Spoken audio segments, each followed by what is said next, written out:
Hello, everybody. It is Kevin from the Recording Corner, and this is Does It Work? Now, if you haven't been to my channel, this is where I blind test plugins, all for you. Here's the reason why.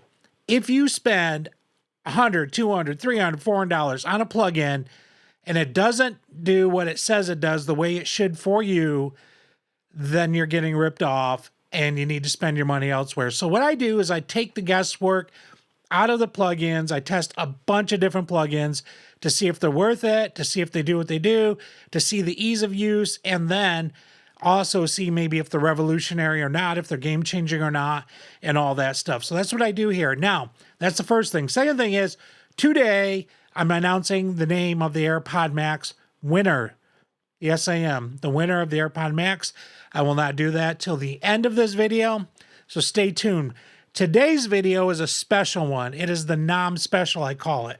As you guys know, NAMM, maybe you don't know, but if you do know, NAMM is the big national association, I think it's called, the music manufacturers. Happens out in California. Everybody gets together, shows all their new stuff, all their new wares, all their new gear, all the new software, everything that's coming out. Great stuff coming out, by the way, this year. Great stuff.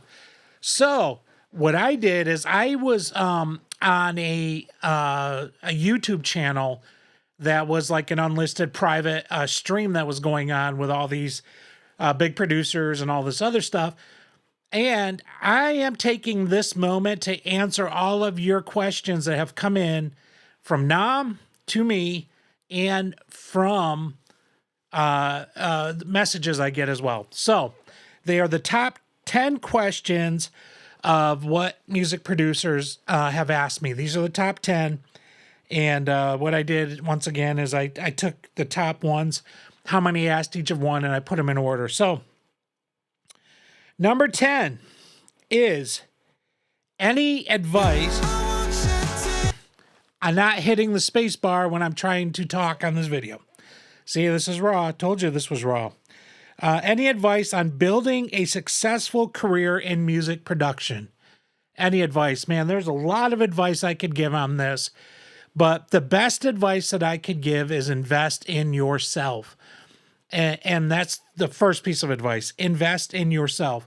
What do I mean? Watch these videos that you're watching now. Watch good, by the way, I'm going to say good, reputable videos. There's a lot of misinformation out on the interwebs, and man, it just gets really exhausting looking at a lot of the bad info out there. Invest in yourself. Second, on this, advice on building a successful music production career: networking. If you don't talk to people, if you don't network yourself, if you don't get out there, if you don't put yourself out there, you're never going to make it in the music production business. But if you do, you'll start making connections and so on. So I'll give you an example. Over the weekend, I told you about the chat I was in. I made 4 or 5 really great connections just in those moments on YouTube, in the live chats on NAMM, and answering questions and different things. And they all came over to my channel and subscribed. Hi, I'm glad you guys are here, man. You guys were awesome. It was so cool.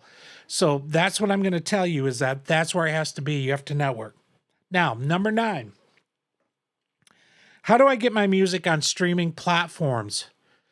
That one, oh, thank God. That one is an easy one. You can go to, there's actually companies that will put your music out on streaming platforms, okay? So they'll actually push it out for you to the streaming platforms. Man, my mind is going here, but streaming... One of them is, oh man, one of the big ones is,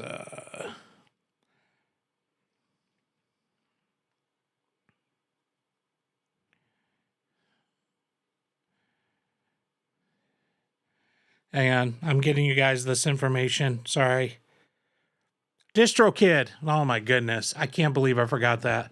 DistroKid is one of them. Groover's another one, but DistroKid, TuneCore, there's a lot of different ones. And what they'll do is you submit your music and they'll push it out to all of the streaming sites.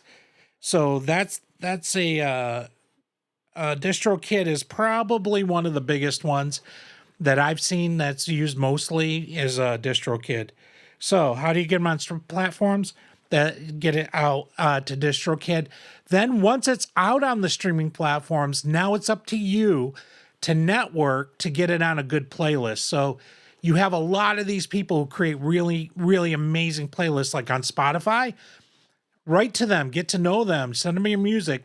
By the way, if you're a polka band, don't send them, don't send that to a rock thing. If you're like a polka band, don't send it to like EDM. Send it to like a polka playlist. Send it to that. So genre, get it? Genre specific, contact a playlist where there's millions of people that are listening to that playlist. You may find it how easy it is to get on there if your music's good.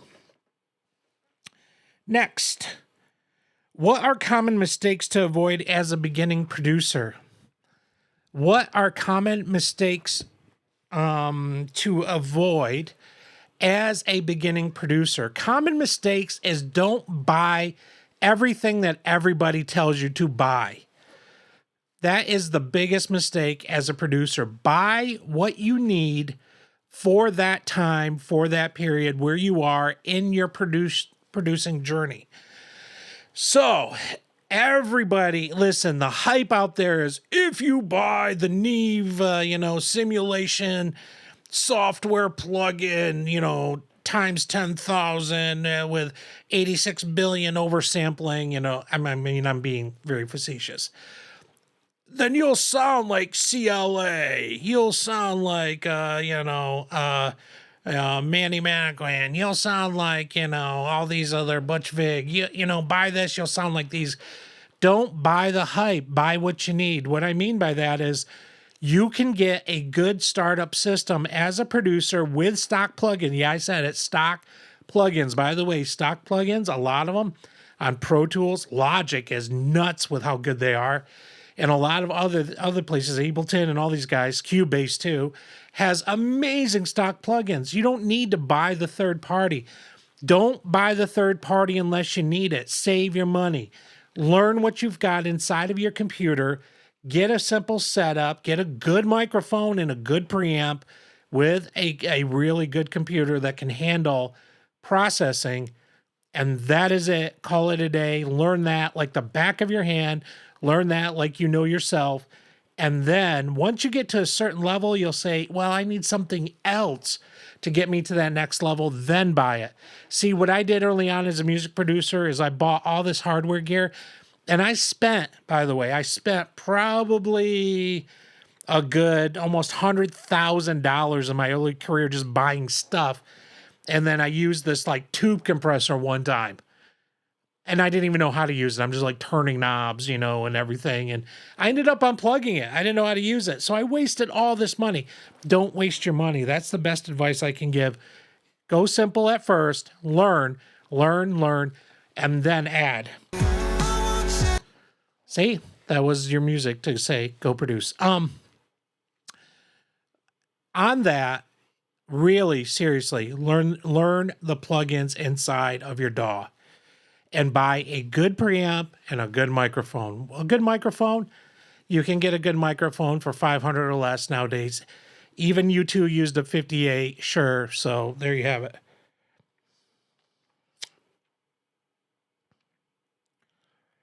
How do I promote my music online? Promoting your music online is the same way you're going to actually promote yourself, by networking. So what you do is you're going to go into like a Facebook group or other places. Now, here's what you don't want to do. Do not spam those groups with, dude, check out my hot beat. Ooh, check out this banger. Ooh, check out what I did. Ooh, check out. No, you want to be a productive member of a group. Okay? Start making connection into those groups. If you have like an EDM lovers group and you write EDM, don't go in there and be like, I just wrote this banger, EDM banger. No, go in there and start really building a relationship. Once people trust you within those groups and see that you're a productive member of the group, like, oh, I love that song by Armin van Buuren or whoever else. As soon as you're a productive member, then you can say, oh man, I wrote a song that sounds kind of similar to that. Yeah, does anybody want to hear it? Something like that. Let them be the ones who want to help you, okay? And that's all through networking. That's how you promote it. You can buy ads. They actually work if you do it the right way, if you know how to do the Facebook ad maker managers and all that stuff, and YouTube and Twitter, X, slash everything else that's out there, Instagram. You can promote it, but get involved. Once again, this is a business of community. This is a business of networking. Nothing has changed on those levels at all in this industry, and it probably will not. Even with AI, it's still going to be collaboration, and it's going to be people working together.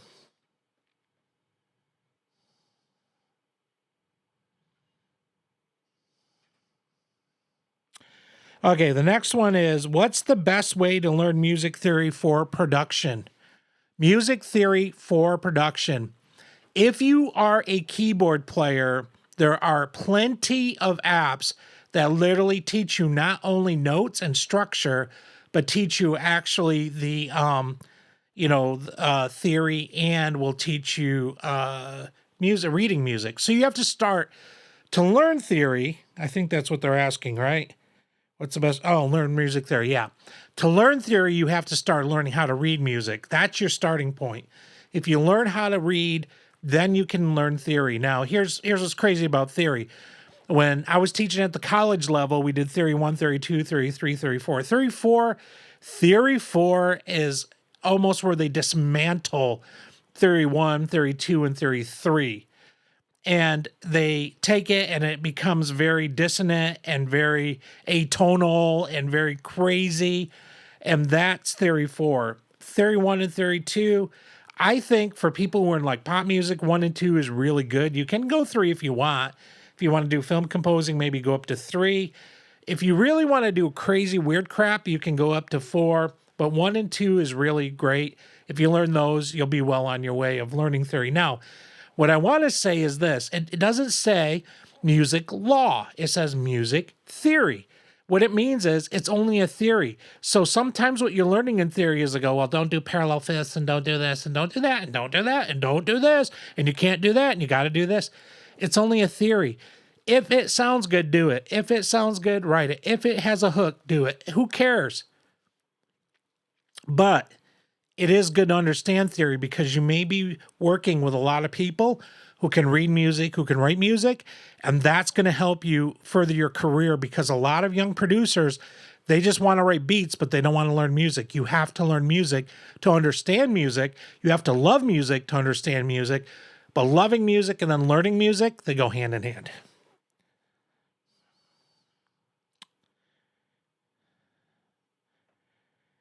Okay, here's the next one. Oh my goodness. Shoot myself in the head on this one. I am asked this so many times.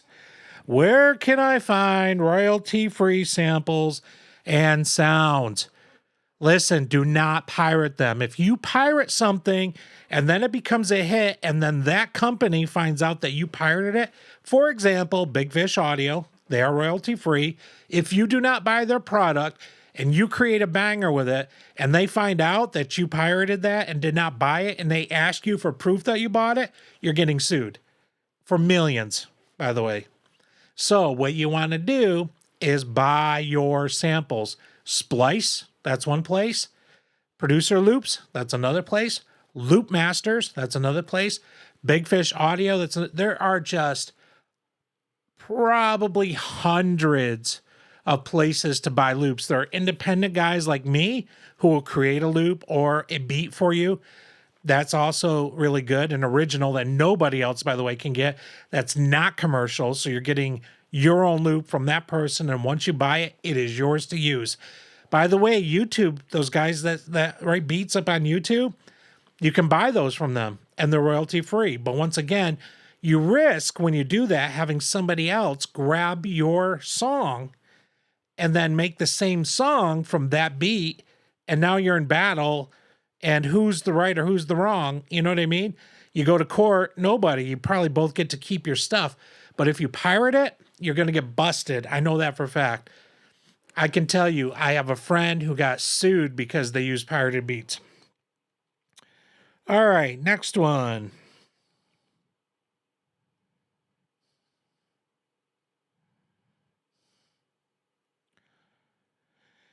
Royalty-free samples. How can I improve my music mixing skills? Oh my goodness. Yeah, this one gets asked a lot, especially from a lot of young producers and mix engineers that are out there that I work with. How you can improve your mixing skills is that there's a place called Cambridge, and it's part of a book series. I found this when I actually was teaching music industry courses. Cambridge has all these stems you can mix for free. You download the entire sessions online. You can actually download partial sessions. You can download full sessions. You can download all kinds of sessions. Some of the stuff that I've actually done here on my earlier videos was from that site because you can use them for education purposes. And so the best way to learn is go just type in like Cambridge mix sessions or mix stems. It will come up with a link, and there will just be thousands with genres and styles that you can learn to mix on. If you learn, you're not going to start out like going to, like Lady Gaga and go, "Hey Gaga, give me your stems and I'm going to mix them for you and make you sound amazing." No, you want to start with like these bands that are in this list. Some of them are signed, some of them are indie, but they're amazing. There's a lot of great sessions on there. There's also ones on there that are called like it's kind of like Mix First Aid or like Fix the Mix. They were recorded so horribly that you have to figure out how to make it sound good. Cambridge, that's where you want to go. All right, plugins. How can I improve mixing? Oh, plugins. What are the essential plugins for music production? I'm just trying to find my time that I'm recording. Okay, we're good. I got a few more minutes. I don't want to make this too long, but I just want to give you guys some great answers so you can hopefully get inspired and go make great stuff. We're in this brotherhood together. By the way, you can ask me anything, anytime. Find me on Facebook. I'm under Kevin Jackson. I got a picture of myself with my son at a mixing council on Facebook. I'm on Instagram, Kevin Danger Jackson. I'm here on YouTube as, does it work?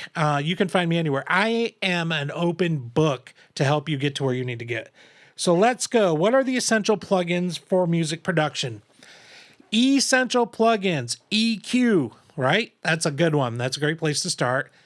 Compression, good compressors, good EQs. Stock ones work really well, by the way. Those are must-haves.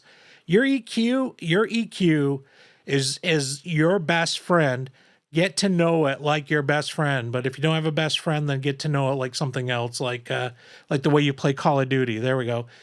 Get to know your EQ, like inside and out, man. What to notch, what to bump, what to, whatever. Now, there's a big, huge debate out there, like, oh, like if you can't hear with your ear and then, mix your EQ, then you're not really legit mixing it. Oh, shut up. Listen, some of you guys need the visuals to see what is going bad within your mix, where one thing is clashing against another, where one thing is not, doing it against another.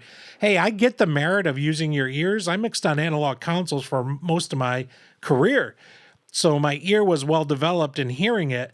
But I'll tell you, I love now going to a visual and going, oh my Lord, look at that. That 600 is just blaring like through the mix. That's what I'm hearing that sounds so off. And, going in there, notching it down, don't like sweep it, notch it, see if it fits. If it fits, good. So EQ. Compression. Compression's going to help you with what? With controlling. Some singers that go really high and then really low and then really high, You guys know the sessions I'm talking about. So that's going to help you be able, compression is there for two things. One, to help you automate volume without you having to jump on those faders or write volume. Sometimes actually you should be writing automation lanes, but it's actually going to help you, so you can level something out, right? So volume control. And the second thing is for sound design, because a compressor can actually help you literally like make something sound really cool. All right. So use compression for that as an automation kind of volume control and as a sound design tool. Other than that, you want a reverb that sounds great. That's after the other two. And you want a delay that sounds great. Now, I know that this question is loaded because somebody really wants to know what are the ones I should be getting. Listen, I have my go-tos for my styles. I have my go-tos for the things. I will get into those. I don't have all the time to break down all the essentials. But what I can tell you, Plug-in Alliance, Waves, Sound Toys, SSL, all these companies, Slate, by the way, has expanded their plug-in offerings with some great stuff. Per month, some of them are only like $15 a month. Some of you spend more than that on a freaking cup of Starbucks. It's like $83 now because of inflation. Go Brandon. And the bottom line is that for $15, you're investing in your career. So get a good, reputable bundle and learn it. Because all those companies I just mentioned have great plugins. If you get the Waves Ultimate, I think that's a little bit more. I think it's like $29 a month or something like that. Yeah, you cannot put it on different machines. That one is like limited to one machine. But they give you their entire library of plugins, which is all the stuff I'm talking about, you know. So you want to have that. You want to have a good EQ, a good compressor. Then you want good reverbs, really good sounding delays. And then maybe some things that add a little bit of saturation, a good saturator, things like that to be able to punch out your sound. And some kooky kind of sound design plugins. Those always work. Now, what I want to say is that for saturation, I use Pro Tools Studio, and it has built in the heat plugin. That's the best thing I've ever heard. If you want the punchiest drums in the world, use Pro Tools and the heat plugin. All right. I hope that helped answer your question. I will, by the way, narrow that down even further because that was a really broad loaded question, because this gets into a lot of debate as to, which one sounds better and all this. But I can say, like, reverb wise, I do love the Valhalla stuff. It sounds amazing. What essential plugins? Number 2, which DAW should I use? Oh my goodness.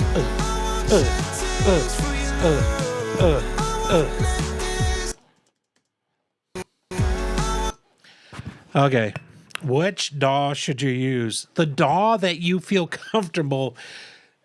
I banging my head like on DAWs because it's a subjective thing, right? DAWs, okay. If you are a loop-based musician, Ableton is good. You know, Fruity Loops is good if you want to. Reason is good. By the way, at NAMM, there was a song that is like multi-platinum right now that was recorded on Reason. I love Reason. I own it, by the way. It is good. I use it inside of Pro Tools because you can actually bring in their plugins now into Pro Tools. But their stuff is amazing, like Reason stuff. Cubase has got like crazy good stuff in it. I'm going to, let me break this down by the style of producer that you are. If you are a loop-based producer, loop-based, where you like to, you know, create and put loops together and make it sound amazing, Ableton, Fruity Loops, and for Windows, believe it or not, Sony Acid Pro is primo. Sounds good. Logic is good at that too, GarageBand as well, but really just loop-based, you know, clips, those are really good go-tos. If you are more of a composer, MIDI person, where you have a ton of MIDI instruments or VSTs or hardware synths and stuff like that, Cubase is a really great one. Logic is a really great one. And by the way, Pro Tools has upped their game in that arena, and they keep upping it. They actually finally added MIDI clip effects, which is, oh my goodness, it's so cool. The new version of Pro Tools is actually going to have clip effects, which is right on the clip itself. Instead of pulling up all the, you know, menus and everything, you can just pull it up right there on the clip. I can't wait to see how that works. But it all depends on how you produce. Now, for mixing and for what you would call studio standard, there you go. If you go and you took a poll of every major, by the way, not bedroom, major studio in the United States, everybody has Pro Tools. Everybody's using it. Second on that list is Logic. In my field, and I deal with everybody, Logic and Pro Tools, man, it's always Pro Tools 1, Logic, Pro Tools, Logic, Pro Tools, Logic, Pro Tools. That's what everybody is out there using right now. Mixing, I have Pro Tools. I have Yukon now, which finally is working. Thank you, Avid. And so my whole environment here is based around the Avid, you know, their universe. You also have the Presonus DAW as well. That one's good too, by the way, especially for people who are writing MIDI and things like that. So, man, I missed a lot. Reaper, that's a good one. That's a lot. Reaper's really good at hearing their customers and implementing really good changes. Man, there's just tons. Work with the DAW that works best with the way you work. Now, a couple years ago, there was a big debate. What is the best sounding DAW? Oh, what's the best? Oh, Ableton. No, Logic. Oh, no, Pro Tools. Everything sound. Guys, that is null and void in 2024. All of that is because you have 64-bit processing, and you will never use the headroom on a master bus. You can redline it, but you'll never. You have so much headroom now that it's just unfreaking real. That it doesn't exist anymore. Everybody's on the level playing field on that. So use the DAW that works with your workflow the best. You may have to get trials of those things and test them, and then go from there. Last question, the number one: how do I start producing music? How do I start producing music? Guys, this is where I really talk to you as a fellow community member. When I was growing up in the music industry, okay, and I was just getting started, when I was going through that process, which would have been the late 80s through the 90s into the early 2000s, that's when I really hit my stride and peak working with big artists and a lot of different things. I relied, back then there wasn't all the internet stuff really going on until literally late 90s, early 2000s, and even then it was slow for the most part. I relied on the community to teach me. The community of engineers, the community of artists, the community of people. I'll give you a story. There was a session we were working on, and at that time we were working on a Neve 8068 big studio, $8 million studio. And the artist was an important one. I'm not going to name names, but we were there, and I was a gopher, by the way, at that time. I wasn't the engineer. I wasn't the, producer. I was the guy that was getting pizza and wiping up, floors and giving everybody coffee and all that. Speaking of coffee, I need to get a drink of coffee. And there was this really great engineer. And as I'm sitting there listening to this vocal, I've never heard a vocal sound so big in my entire life in a recording. Maybe on the mix down, but not like being tracked live, So we had a break, and the rule is when you had breaks or snacks and you're just kind of hanging out, the rule was you could kind of ask them questions and things, not get like irritating, just ask questions. And I said to this engineer, I've never heard a vocal sound like that. Like, how in the world is it? Like the hardware you're using, which it was, that was part of it. Or is there something else? Is there a trick? And he goes, I can't tell you. And I said, dude, you can tell me. I'm not going to like spread your secret until 2024 on Does It Work? So I said, hey, can you give me, I can't. No. And I said, his name was Sam. Sam, listen, I need to know, what in the world are you using? I need to understand, so I can be better. And he said, promise you don't tell anybody. I won't tell anybody. Swear to God. I probably don't even have what you're going to show me. And he takes me behind this large format console, huge freaking thing. And he hid behind the console. He hid it behind the console, a 2-track. And what he was doing is going through that 2-track while he was going through the channel strip. Slight delay, so it gave it a thicker doubling effect. Very, very, by the way, very, very small delay. And then jumping it to the print. So the vocal, to start with, already sounded amazingly big and warm and just Oh man, I can still hear it in my head. If it wasn't for the community and Sam and other people like him, that's just one story of thousands I could tell you about how this career has impacted me and the community has impacted me to be able to learn. We are a brother and a sisterhood. We learn together, we grow together. If you are serious, we help each other out to get to that next level, to push you to that next level so that we can do this thing called music. Because here's the fact: you can't see yourself doing anything else in life. You might be working a job right now where you may be stocking shelves or working at Best Buy or, wherever else, right? Maybe a call center. I don't know what you do. Those are only temporary assignments because your ultimate goal is you want to do this. This that you see here took me a lot of time, a lot of knowledge, and a lot of work. But you know how I got here? Through the community. We are still a community. What I saw at NAMM was a community. What I saw with the producers that were there, they were willing to share their knowledge. So be willing to soak up the knowledge.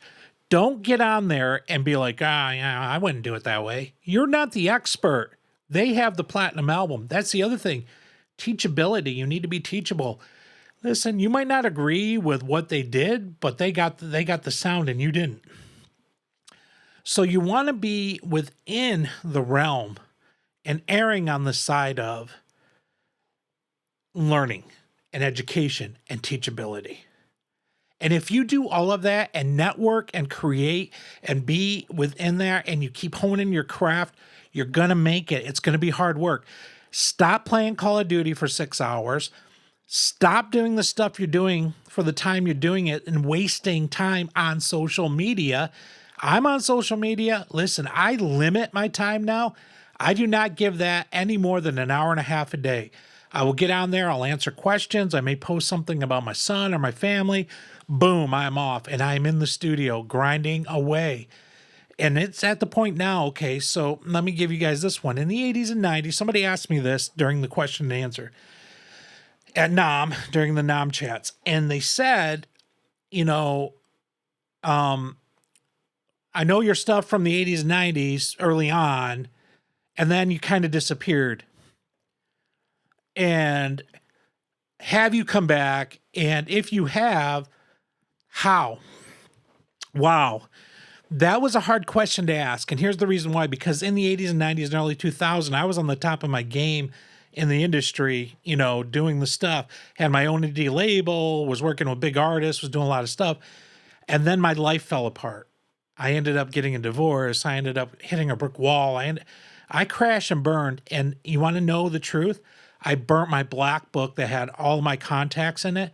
And I moved all the way away to the most uttermost part of the United States at the very end of Florida before dropping into the ocean.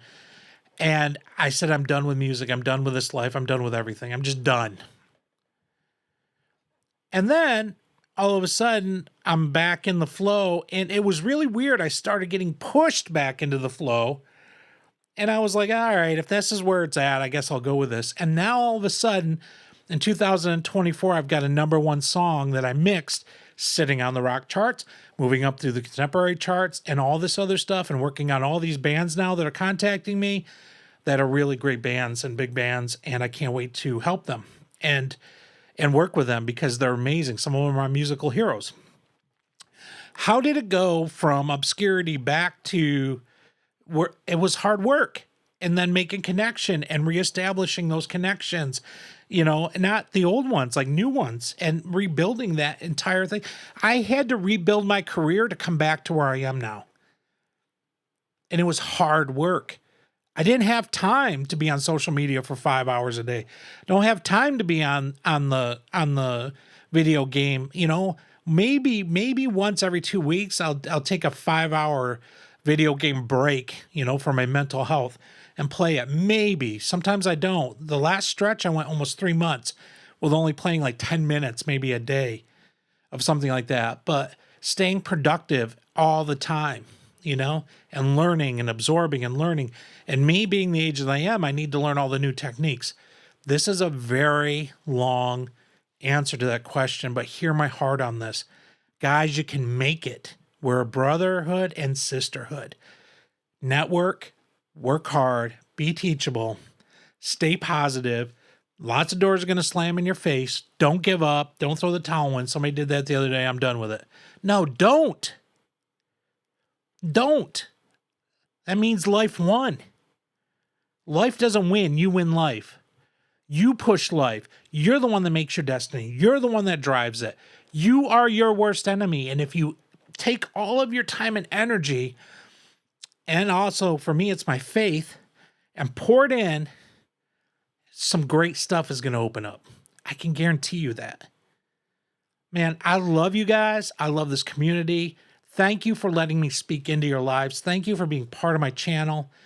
And guys, listen, we're all going to make it together. I always said we're in the same canoe, very long canoe. We're in the same canoe, going the same direction, down the same river, all together, everybody paddling. We can make it. Don't be afraid to ask questions. I'm an open book to all of you. And thank you. So now we get to the very good part of this where I announce the winner of the AirPod Max headphones. Oh, yes.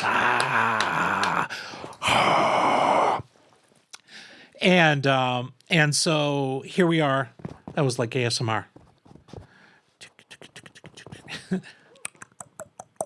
All those ASMR things. That's weird. It's kind of soothing too. So the winner. So here's how the winner was chosen. I had a name generator. I put everybody's names that have contacted me, wrote all this. Some of you did not know how to follow directions, but if you did write to me, which a lot of you did, privately, then what I did is I did count you into the entire giveaway. And so, ready? Drum roll. That's the best drum roll I ever did. That's a banger too. Okay, so the winner is Joseph Johnston. You are the winner. You were chosen. You are the chosen one. The claw has chosen you. You won. So here's what you need to do. You need to contact me. I need to get your shipping address, all that nice stuff, and be on the lookout for your AirPod Max headphones. And I'm going to have, when I hit 6,000, we're going to have another giveaway. I may actually give away, ready for this, a very pretty chunky, expensive piece of production software. Plug-in that costs a lot of money.